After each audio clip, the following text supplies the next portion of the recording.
Audrey and I had been married for 6 years when Garrett spent Y2K with us in Portland.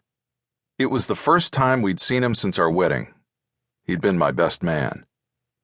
"I bought my ticket and I'm flying out," he told me in November.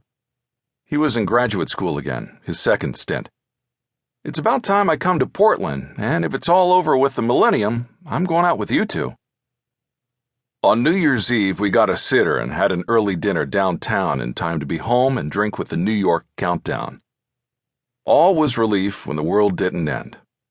Audrey was pregnant with Andrew and begged off to bed at 10:30, kissing us both, and Garrett and I stayed up.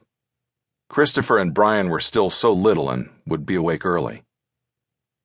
So as 1999 shed its skin and became 2000, we sat in the backyard smoking cigars by the fire pit, and I got drunk and sentimental. It was a dry, clear, cold night, a rare thing during Portland's December. I was overcome the way people are, on such a night with such a friend. Garrett and his women, that's what we'd been talking about. You could set your calendar by them. Anywhere from 18 to 20 months or less, but never for 2 years. He'd be with someone, and then he would end it. After a period of solitude, like a cleansing fast, he'd be on the market again. I could tell the ages of some of his lovers from their names alone. He'd been with an Acacia, 2 Zoes, a Piper. During that visit, he was with a Nicole. "And she's a student?" I said. "She's a graduate student," Garrett said. "She's not my graduate student. She's a big girl. Jesus, Leo, I'm not going to let my dick get me arrested or cost me my job." "Why don't you find a nice Mavis or an Edith?" I said. "What about an Opal?" "What's going on here?" His voice got flat. "What's with the shitty judgment? I'm telling you about this woman, Nicole, whom I'm very happy with, and you're being kind of a prick."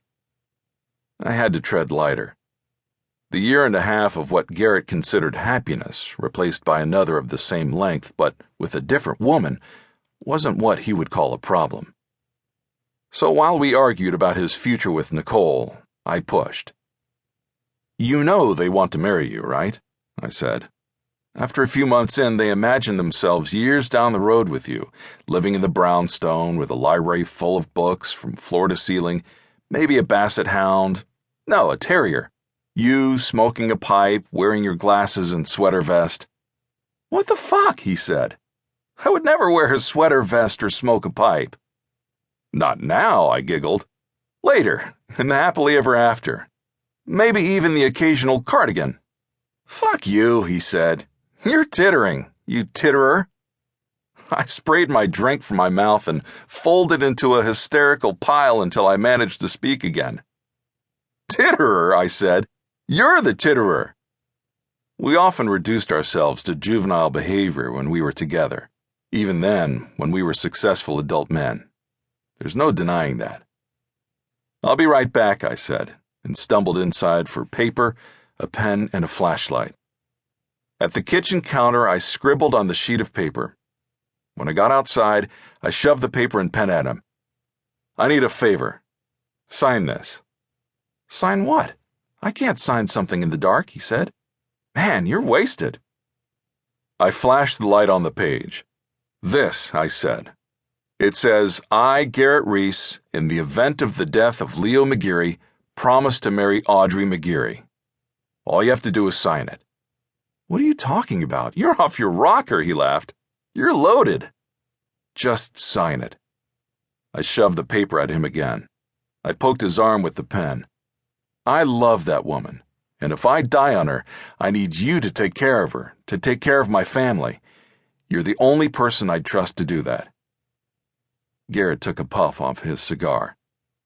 "You stupid fuck." He was still laughing. "I have a life, and you're not going to die, but if you do, what if I'm married? I love your wife, but not like that. I'm not your plan B, man. I'm my own plan A. Jesus, you call this a favor?" "I don't sit on my ass for a living," I said. "I need some insurance, and I'm not going to hold my breath waiting for your wedding. You want to keep discussing that probability? And you would figure out how to love her."